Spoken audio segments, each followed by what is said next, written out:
Abra a sua Bíblia na carta do apóstolo Paulo aos Colossenses.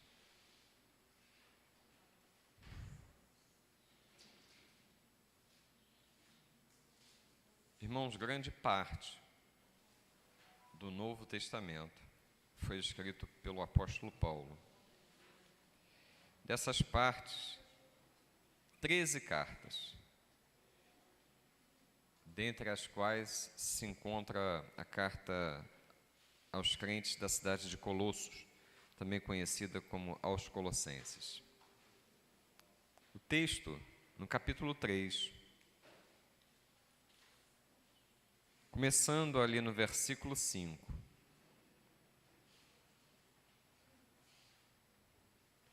até o versículo 17. Como são cerca de aproximadamente 12 versículos, eu vou pedir a ajuda aos irmãos. Então, nós vamos fazer uma leitura alternada. Eu leio um versículo, a congregação lê o outro, até chegar ao versículo 17. Amém? O texto bíblico diz assim: Fazei, pois, morrer a vossa natureza terrena, prostituição, impureza, paixão, lasciva, desejo maligno e a avareza, que é a idolatria.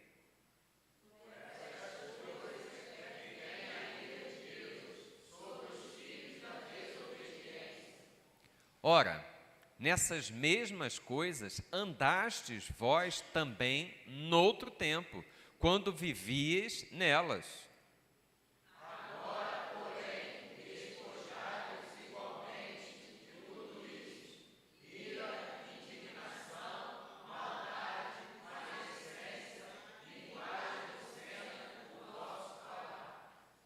Não mintais uns aos outros, uma vez que vos despistes do velho homem com os seus feitos.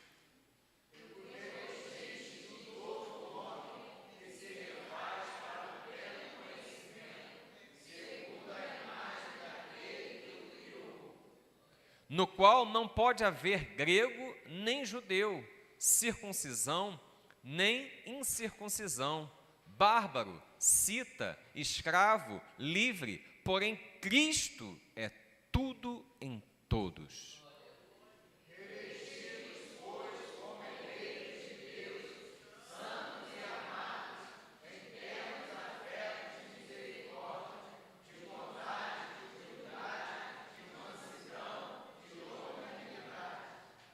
Suportai-vos uns aos outros, perdoando-vos mutuamente, caso alguém tenha motivo de queixa contra outrem, assim como o Senhor vos perdoou, assim também perdoai vós.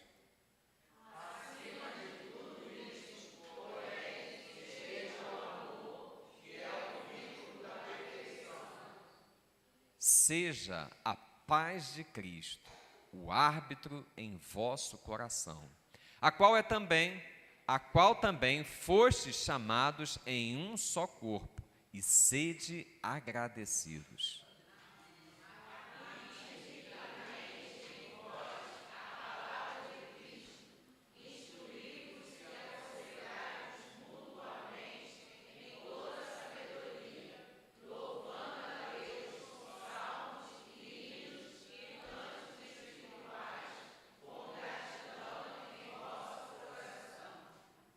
E tudo o que fizerdes, seja em palavra, seja em ação, fazei-o em nome do Senhor Jesus, dando por ele graças a Deus Pai. Feche seus olhos, irmãos, vamos falar com Deus. Louvado, engrandecido e exaltado seja sempre, eternamente, Senhor, o teu nome. Pai, nós nascemos para o louvor da tua glória. Nós nascemos, ó Deus, viemos a este mundo com o propósito, Senhor, de engrandecer o teu nome, de te exaltar, de te bendizer, Pai. E nos alegramos, ó Deus, em dizermos, em reconhecermos que pertencemos a ti. Muito obrigado, Pai. Muito obrigado por este dia. Muito obrigado, Senhor, porque Tu nos mantém, ó Deus, com a vida. Como disse, Senhor, o povo do Egito, Senhor, diante da benevolência de José, a vida Tu nos tem dado. Ó Deus, Tu nos tem dado a vida, Tu nos tem dado, Senhor, saúde, Tu nos tem dado, ó Deus, o fôlego, o mover, Senhor. Muito obrigado, Pai. Ó Deus, mas Tu nos prometeste, ó Deus, existem promessas contidas na Tua palavra de uma vida, Senhor, com qualidade, ó Deus, além. Tu não propuseste-nos, ó Deus, para nós apenas, ó Deus, o viver, mas, ó Deus, a Tua promessa inclui uma vida com qualidade, uma vida, ó Deus, com abundância, ó Deus, uma vida de paz e alegria, uma vida de prosperidade, ó Deus, espiritual. Ó Pai querido, em nome de Cristo Jesus, concede-nos, ó Deus, as saídas da vida, concede-nos, ó Deus, que tenhamos direção Tua, Pai, através da Tua presença, bendito Espírito Santo, através da Tua preciosa palavra, fala aos nossos corações, nos dá, ó Deus, direção, renova o nosso entendimento, renova a nossa mente. Ó Pai querido, em nome de Cristo Jesus, fala aos nossos corações. A nossa alma tem sede de Ti, Pai. A nossa alma, Senhor, anseia por ouvir a Tua voz, por ter a Tua direção. Oramos a Ti, Senhor, certo, ó Deus, que Tu tens poder, Senhor, para atender cada necessidade nossa. Oramos em nome de Cristo Jesus. Amém. E, ó Deus, na autoridade do Teu nome, Pai, eu repreendo todo espírito contrário à Tua palavra, todo espírito enganador, todo pensamento contrário caiam por terra em nome de Cristo Jesus. Todos que aqui estão são livres para ouvir, para entender e para viver em obediência à Tua palavra, em nome de Jesus. Amém e amém. Glórias a Deus. Irmãos, existem para o ser humano 3 inimigos que são ferrenhos. São assim difíceis de você enfrentar sozinho. O primeiro deles, e é o que dá fundamento aos outros 2, é Satanás, o inimigo das nossas almas. Satanás, um anjo caído, um anjo criado por Deus, juntamente com todo o mundo espiritual. Lúcifer, no seu nome original, foi criado e ele, conforme diz o livro do profeta, ele colocou no seu coração o ser igual a Deus, e essa foi a origem da sua queda, a vaidade. E quando ele caiu, 1/3 do exército angelical caiu com ele. E quando ele caiu, quando houve aquela queda no mundo espiritual, foi proposta, foi arquitetada por ele uma queda no mundo material aonde se encontrava o ser humano.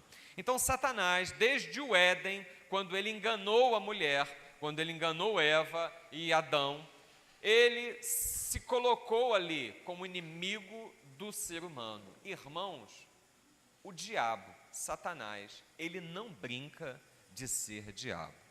A todo instante ele está investindo contra a minha e contra a sua vida. Mas glórias a Deus por Cristo Jesus, amém? Porque a palavra de Deus diz, e eu creio, e você também deve crer, que nós em Cristo Jesus somos mais que vencedores, amém? Glórias a Deus por isso. Então, um inimigo é Satanás, o outro inimigo é o mundo. Porque a palavra de Deus diz assim: o mundo jaz no maligno. Então, o mundo e o seu sistema, eles são totalmente contra nós. Não vai haver facilitação por parte do mundo. Volta e meia, você e eu, nós vamos ter aquelas bandejas, aquelas facilitações que se nos apresentam para nos afastar da presença de Deus, se nos afastar daquilo que é o propósito de Deus para as nossas vidas. Eu e você, em todo momento, a todo instante, nós somos alvo dessas investidas do mundo. E, irmãos, não faça concessões. Pequenas concessões trazem grandes prejuízos. Pastor, o que é uma concessão? É quando eu falo assim, não, é só uma mentirinha. Eu dou até cor à mentira para ela ficar bonita. É só uma mentirinha branca, né? Dou até uma cor bonita à mentira para eu, vamos dizer assim, de alguma forma estar ali me desculpando porque eu estou mentindo. Irmãos, mas a palavra de Deus diz, o pai da mentira é o diabo. E quando eu faço uma concessão, eu digo que é só um pecadinho, é só um inho, a coisa ali pode ganhar uma proporção para me afastar da presença de Deus, para me afastar do propósito maravilhoso que Deus tem para a minha vida. E muitas vezes, irmãos, não é só para a minha vida, acaba com a minha vida e acaba com a vida daqueles que estão à minha volta, a minha família, os meus filhos, a minha esposa. Então, eu e você precisamos vigiar, porque o mundo, ele jaz no maligno. Mas volto a dizer, somos mais que vencedores em Cristo Jesus. Glórias a Deus por isso. Eu falei que tem 3 inimigos. O terceiro inimigo, irmãos, é a natureza humana caída. O apóstolo Paulo, ele começa aqui falando no capítulo 5. Ele diz assim, fazei, pois, morrer a vossa natureza terrena. O apóstolo Paulo está falando aqui do velho homem, do homem que não tem ainda o conhecimento de Deus, ou de todo aquele tempo que nós vivemos no curso, ao bel prazer dessa natureza caída, afastados daquilo que era a vontade de Deus para as nossas vidas, pecando e fazendo os outros pecar, mentindo e recebendo mentiras, talvez roubando e sendo roubados. Então, as mazelas que nós vivemos na vida pregressa antes de Cristo, elas tentam sempre nos alcançar. E Paulo está dizendo aqui que nós precisamos lutar ferrenhamente contra a nossa natureza terrena. O poeta evangélico que faz poesia, né, através de música, o cantor Sérgio Lopes, ele tem uma música que ilustra bem essa questão. A letra da música diz mais ou menos assim, irmãos, eu não vou cantar, não precisa ficar assustado, fiquem tranquilos, porque eu sei que esse negócio, se eu começar a cantar aqui, vai ser batalha espiritual. A letra diz assim, eu luto contra a minha natureza humana.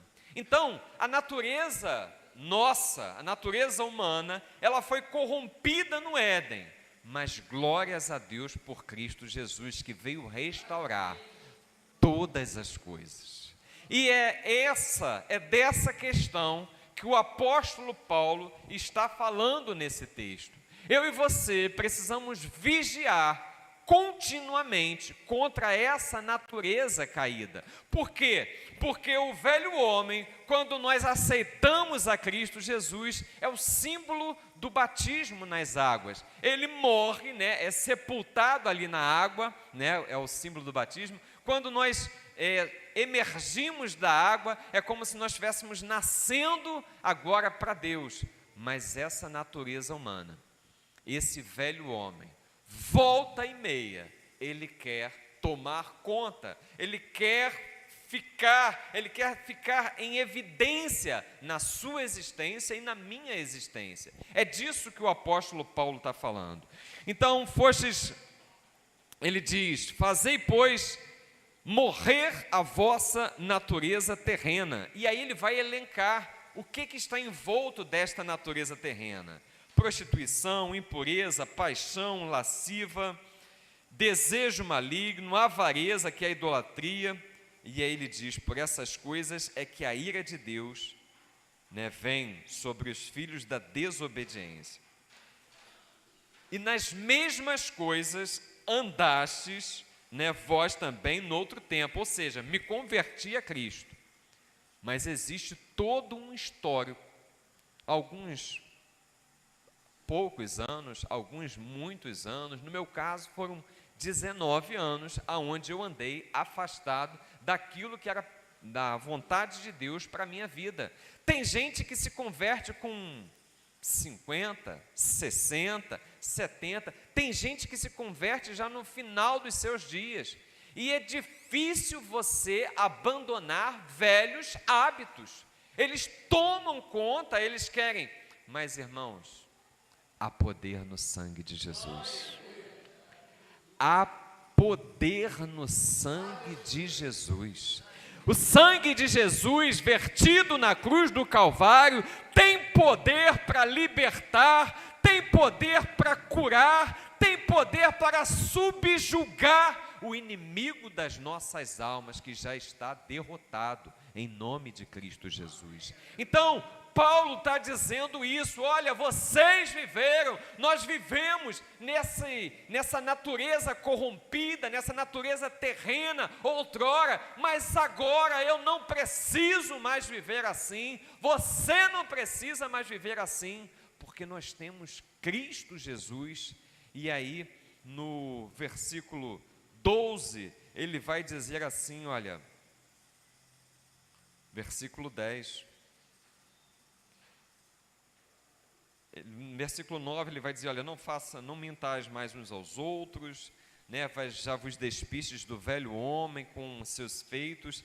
E aí no versículo 10 ele diz assim, e vos revestistes do novo homem, que se faz para o pleno conhecimento, e não pode haver grego, segundo a imagem daquele que o criou. E aí ele vai, no qual não pode haver grego nem bárbaro.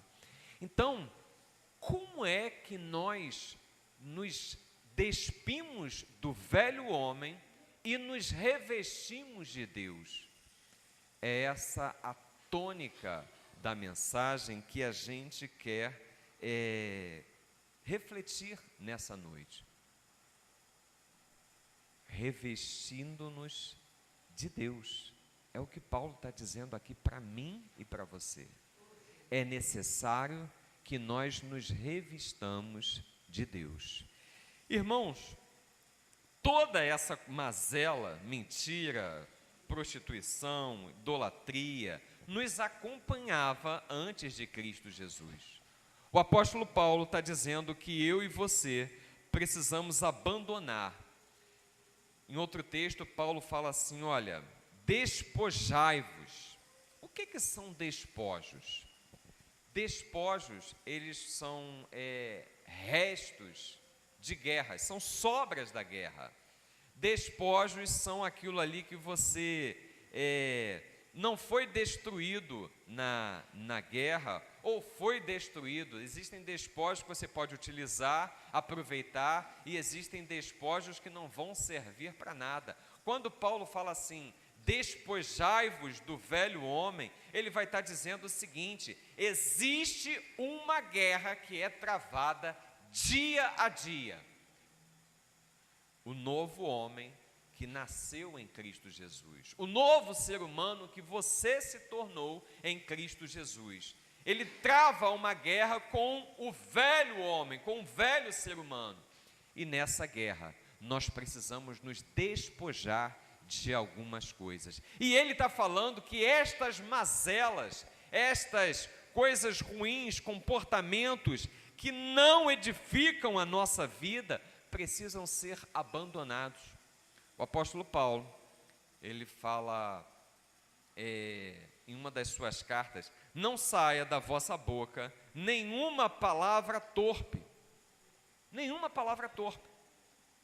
Antes, aquelas que edificam, de forma que dê graça àqueles que a ouvem. Então eu e você, por exemplo, como homens e mulheres que nascemos de novo em Cristo, não vamos permitir que a nossa boca seja utilizada para falar algo que não edifica, palavras de baixo calão, ou também não vamos emprestar os nossos ouvidos a ouvir coisas que não edificam, palavras piadas que você não teria coragem de contar. Por que você vai ficar ali ouvindo, fazendo parte da roda dos escarnecedores? Então, muitas vezes, nós ainda estamos com dificuldades de abandonarmos a nossa natureza terrena, caída, porque ainda continuamos nos alimentando de coisas como essa. Vemos aquilo que nós não deveríamos ver, ouvimos aquilo que nós não deveríamos ouvir, aquilo que não edifica a nossa vida, nos assentamos na roda dos escarnecedores que não têm nada para acrescentar na nossa existência. Não sai da boca deles nada que edificam a nossa vida, não é algo proveitoso, não tem proveitoso para que você fortaleça o novo homem que você se tornou, o novo ser humano que você se tornou. Então, eu e você, nós precisamos andar na direção que o apóstolo está apontando aqui para os crentes de Colosso, versículo 12. Revesti-vos, pois, como eleito de Deus e amado, de ternos afetos de misericórdia. Irmãos, a palavra de Deus diz assim: sede perfeitos, como é perfeito o vosso Pai celestial. Mateus 5:48. Primeiro capítulo do Sermão do Monte, no final do capítulo 5, ele diz que é possível que você e eu, nós sejamos perfeitos, ou melhor dizendo, é necessário que nós busquemos esta perfeição, porque assim como Deus é perfeito, nós devemos buscar essa perfeição, e o nosso Deus, Ele é rico em misericórdia. Cantares, capítulo 3, versículo 22, ele fala assim: porque as tuas misericórdias, melhor dizendo, Lamentações, porque as tuas misericórdias não têm fim, elas se renovam a cada manhã. Irmãos, eu e você precisamos nos revestir de misericórdia. Precisamos olhar para o nosso próximo com entranhas de misericórdia. Precisamos olhar para o nosso próximo como se nós estivéssemos sentindo a dor que ele está sentindo. Porque se nós nos colocarmos no lugar do outro, nós vamos ter uma dificuldade a mais para julgar. E Jesus Cristo nos adverte: não julgueis, para que não sejais julgados. Porque toda vez que eu me coloco na posição de juiz e julgo alguém, existe uma medida que volta para mim, porque ele fala assim: porque com a mesma medida que vocês julgam, vocês serão julgados. Então eu e você precisamos nos revestir de misericórdia. Assim como Deus é misericordioso, nós precisamos ser misericordiosos para com aqueles que estão à nossa volta. Irmãos, esta é uma virtude necessária para os nossos dias. Ao invés de acusarmos, nós precisamos fazer parte daqueles que estendem a mão. Ao invés de acusarmos, nós precisamos fazer parte daqueles que vão fazer parte da solução do problema que aquela pessoa está vivenciando. Eu e você precisamos fazer parte dos misericordiosos. Bem-aventurados misericordiosos, porque eles serão o quê? Eles alcançarão misericórdia. Alcançarão misericórdia. Porque mais cedo ou mais tarde, irmão, eu que estou acusando, eu vou precisar da misericórdia de alguém, porque eu vou errar também. João fala assim: olha, aquele que não comete aquele que diz que não comete pecado é mentiroso. Por quê? Porque o homem, ele está sucinto ao pecado, ele está sujeito ao pecado. Mas se pecarmos, nós temos um advogado, Jesus Cristo. Se confessarmos os nossos pecados, Ele é fiel e justo para nos perdoar os pecados e nos purificar de toda a injustiça. Eu e você precisamos olhar com muito bons olhos para isso. Sejamos misericordiosos, porque Deus é misericordioso. Ele é rico em misericórdia para comigo, para com você. Ele é farto.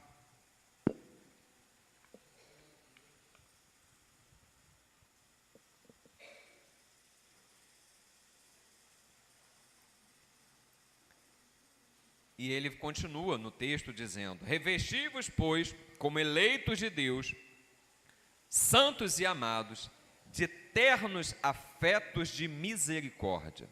E aí ele diz, continua, de bondade. Jesus Cristo é abordado pelo mancebo de qualidade, jovem rico. E o jovem rico dirige-se para Jesus Cristo e fala assim: bom mestre. A primeira advertência que Cristo faz para aquele jovem é falar assim: olha, por que você me chama bom? Se bom só existe um, que é o nosso Deus que está nos céus. Então ele adverte aquele sujeito e fala: olha, só existe um bom. Mas, como a gente acabou de falar, nós precisamos ser perfeitos, como é perfeito o nosso Pai Celestial. E nós precisamos usar de bondade para com todos. Irmãos, essas virtudes, elas não estão em nós. Acabamos de falar da misericórdia, estamos falando da bondade. Nós vamos falar da humildade, que é a qualidade seguinte que Paulo fala de um homem que está revestido de Deus, de um ser humano que está revestido de Deus. Mas essas qualidades não estão assim naturalmente em nós. Mas o apóstolo Paulo, ele dá uma dica para mim e para você. Quando ele está escrevendo aos Filipenses, no capítulo 4, no versículo 11, ele fala sobre o contentamento. E aí ele fala assim: olha, porque eu aprendi a estar contente no pouco e no muito. E aí ele completa: estou experimentado em todas essas coisas. E aí depois ele vai falar alguma coisa ainda no versículo 12, e vai falar aquele versículo 13 que você conhece de cor salteado: posso todas as coisas naquele que me fortalece. Mas antes de falar que podia todas as coisas em Cristo, o apóstolo Paulo vai dizer assim: olha, eu aprendi. O contentamento foi algo que Paulo aprendeu. Isso quer dizer o seguinte, irmãos, que você e eu, mesmo que nós não sejamos misericordiosos ainda, mesmo que nós não sejamos bondosos ainda, em Cristo Jesus, nós podemos aprender a ser bondosos e misericordiosos. Você pode dar um glória a Deus? É possível que você e eu aprendamos a bondade e a misericórdia, que são atributos do nosso Deus, que Ele comunica com os seus filhos, nós, eu e você. Então, em Cristo, nós podemos ser bons, pessoas boas, pessoas amáveis, pessoas que vão fazer diferença nesta terra. Irmãos, não se contente com menos, porque isso faz parte da qualidade de vida que Deus tem como promessa para mim e para você. Sede bondosos. E ele continua: revesti-vos de misericórdia, de bondade, de humildade. Irmãos, estas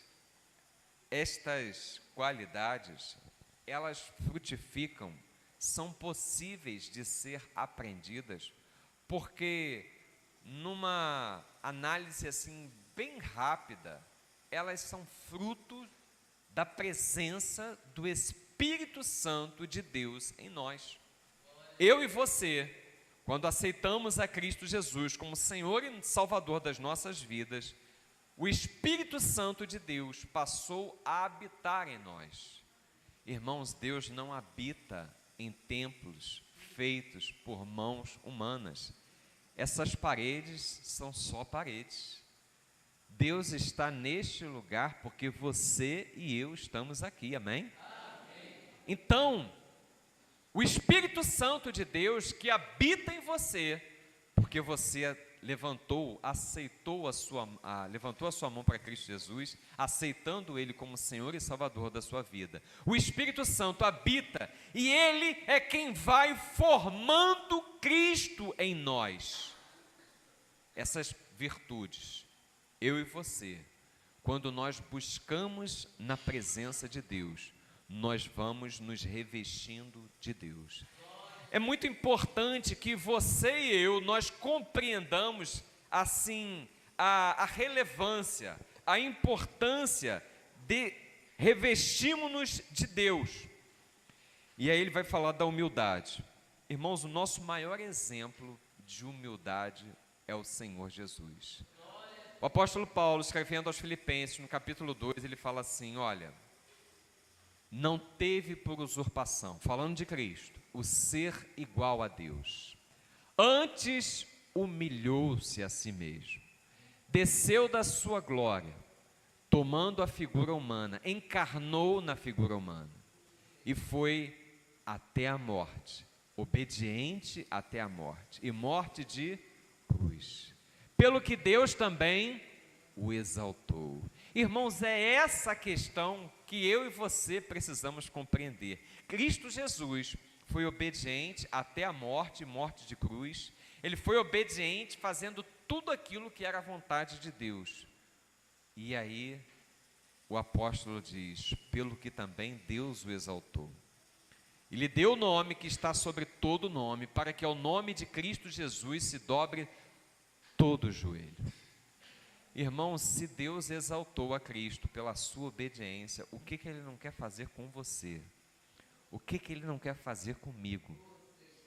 É através da nossa obediência, em fazer aquilo que Deus tem como propósito para as nossas vidas. Irmãos, a cruz de Cristo, o estar na cruz demorou algumas horas. O estar no sepulcro da terra demorou 3 dias, mas o nome que ele recebeu sobre todo nome está para a eternidade. Muitas vezes nós achamos que Deus é um Deus mau, que tem prazer em ver os seus filhos sofrer. Não, muitas vezes Ele permite que nós passemos pelos reveses da vida, pelo dia da adversidade, por um momento de tribulação, para que nós sejamos aperfeiçoados. E naquele aperfeiçoamento, irmãos, não é a vontade de Deus que você fique no deserto, ali a eternidade, não. A eternidade é na glória com Deus, amém? E a promessa que Ele tem para as nossas vidas é vida com qualidade, vida em abundância. As tribulações que Ele falou, olha, no mundo tereis aflições, são pontuais. Muitas vezes, para fazer a vontade de Deus, eu vou passar por dificuldade, vou passar por revés, vou passar por momentos de tribulação, mas são momentos, porque o que Deus quer para a nossa vida, a promessa que Ele tem para mim e para você é de prosperidade, é de paz, é de alegria, é de felicidade na presença de Deus. Então eu e você precisamos buscar nos revestir desse novo homem, desse novo ser humano. Misericórdia, bondade, humildade. Nosso maior exemplo de humildade é Jesus Cristo, que recebeu o nome que está sobre todo nome. E aí ele fala assim, de mansidão, e existe uma bem-aventurança também para os mansos. Bem-aventurados os mansos, porque eles herdarão a terra. De longanimidade. E aqui eu fecho. Irmãos, o que é longanimidade? Paciência. É você ter ânimo acreditando que a coisa vai acontecer. Sejamos pacientes.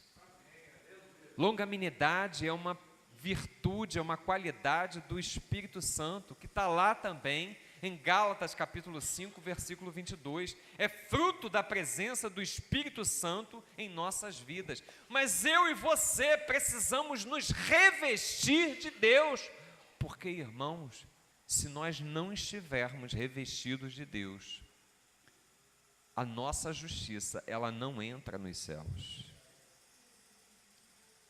A nossa justiça, ela não entra nos céus. Jesus Cristo, no capítulo 5 de Mateus, ainda ali no Sermão do Monte, no versículo 20, ele fala assim: olha, se a vossa justiça não exceder em muito a justiça dos escribas e fariseus, ele fala assim: de modo algum vocês vão herdar o reino dos céus.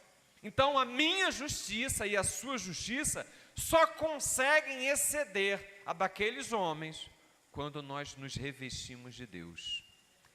É muito importante que eu e você estejamos revestidos de Deus. Eu queria que, para a gente finalizar, nós compreendêssemos isso e dessemos uma olhada. Lá no Evangelho de Mateus, capítulo 22.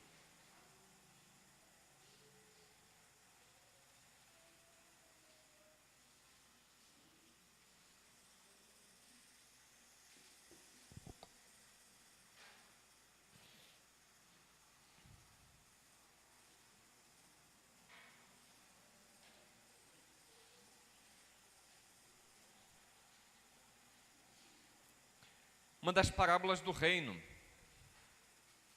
Ele diz assim: o reino dos céus é semelhante a um homem, a um rei, que celebrou as bodas de seu filho. Bodas é casamento. Então, enviou seus servos a chamar os convidados para as bodas, mas estes não quiseram vir. Enviou-os ainda outros servos com esta ordem: dizei aos convidados: eis que já preparei o meu banquete, os meus bois e cevados já foram abatidos e tudo está pronto, vinde para as bodas. Eles, porém, não se importaram e foram um para o seu campo, outro para o seu negócio. Os outros, agarrando os servos, os maltrataram e mataram. O rei ficou irado e enviou as suas tropas, exterminou aqueles assassinos e lhes incendiou a cidade. Então disse aos seus servos: está pronta a festa, mas os convidados não eram dignos. E depois para as encruzilhadas dos caminhos e convidai para as bodas a quantos encontrardes. E saindo aqueles servos pelas estradas, reuniram todos os que encontravam, maus e bons, e a sala do banquete ficou repleta de convidados.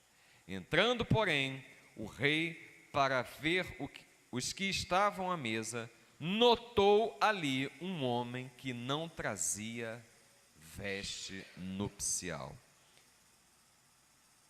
E perguntou-lhe: amigo, como entraste aqui sem veste nupcial? E ele emudeceu.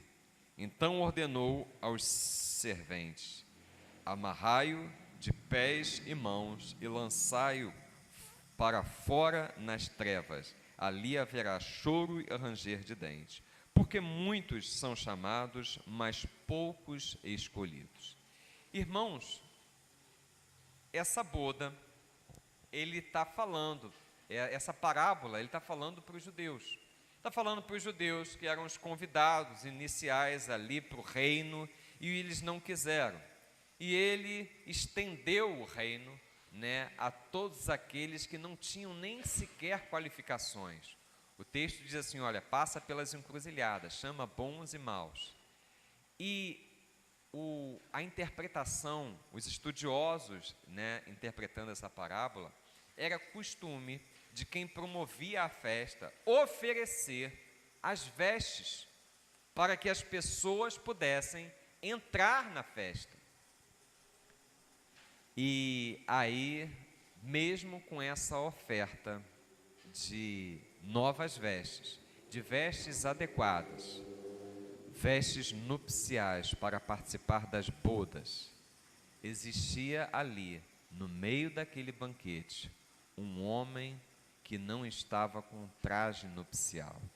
Alguém que não entrou ali pela forma correta, porque diz os intérpretes que todos aqueles que chegaram, que foram convidados, estavam ali porque receberam as vestes nupciais. Irmãos, aplica essa parábola à realidade, à importância de que eu e você precisamos ter as vestes nupciais. Precisamos estar revestidos de Cristo. Nós não temos mais nada com o mundo. O apóstolo Paulo, ele olha para a sua vida, e olha que Paulo era um homem estudado, foi criado aos pés de Gamaliel, um dos principais fariseus da sua época. Ele era judeu, ele era da tribo de Benjamim, tinha cidadania romana, ele era uma pessoa especial, mas ele olha para a sua história e fala assim: olha, tudo isso que eu vivi antes de Cristo, eu reputo como nada, como esterco. Talvez como o profeta Isaías diz para o povo de Israel: as vossas justiças são como trapos de imundícia. Talvez Paulo estivesse colocando essa questão: olha, a minha vida antes de Cristo, como trapo de imundícia, não me vale de nada, mas em Cristo Jesus eu almejo ver o Rei da Glória, estar na presença de Deus, a salvação em Cristo Jesus. Irmãos, e para que essa salvação ela seja confirmada dia a dia, eu e você precisamos nos revestir de Cristo, precisamos nos revestir de Deus, precisamos ter estas qualidades que Ele disponibiliza para a gente. Precisamos nos revestir de misericórdia. Pastor, mas eu não tenho misericórdia de ninguém. Mas em nome de Jesus, a partir de hoje você vai ter. Pastor, mas eu não sou bom, eu sou pelo contrário, as pessoas dizem que eu sou mau. A partir de hoje você vai ter bondade no seu coração em nome de Cristo Jesus. Pastor, eu tenho uma dificuldade grande em ter paciência. Agora, revestido pelo Espírito Santo de Deus, você vai ser longânimo, você vai ter paciência. Por quê? Porque é Deus quem transforma as nossas vidas. Assim como Paulo falou que aprendeu o contentamento, eu e você podemos aprender a ser misericordiosos, a ser bondosos, a ser humildes, mansos, longânimos e a ter contentamento, porque isso vai resultar, irmãos, numa coisa. Olha como é que ele termina o texto. Ele orienta o povo e ele vai dizer da gratidão. Ele fala assim: olha, sede agradecidos. Irmãos, só consegue ser agradecido quem já teve uma experiência com Deus. E ele fala assim: olha, louvando a Deus com salmos, hinos e cânticos espirituais, versículo 16, e aí ele fala assim: com gratidão em vosso coração. Irmãos, uma pessoa grata é uma pessoa resolvida diante de Deus.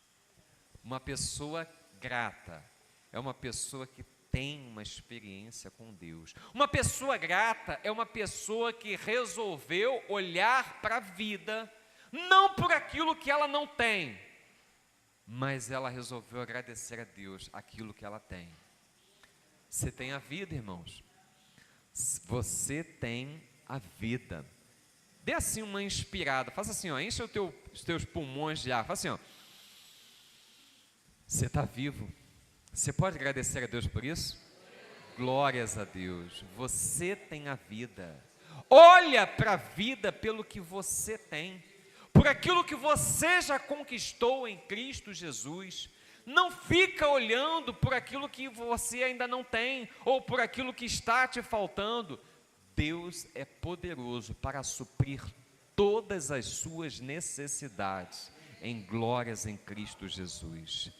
Nós, eu e você, precisamos dia a dia nos revestirmos do novo homem.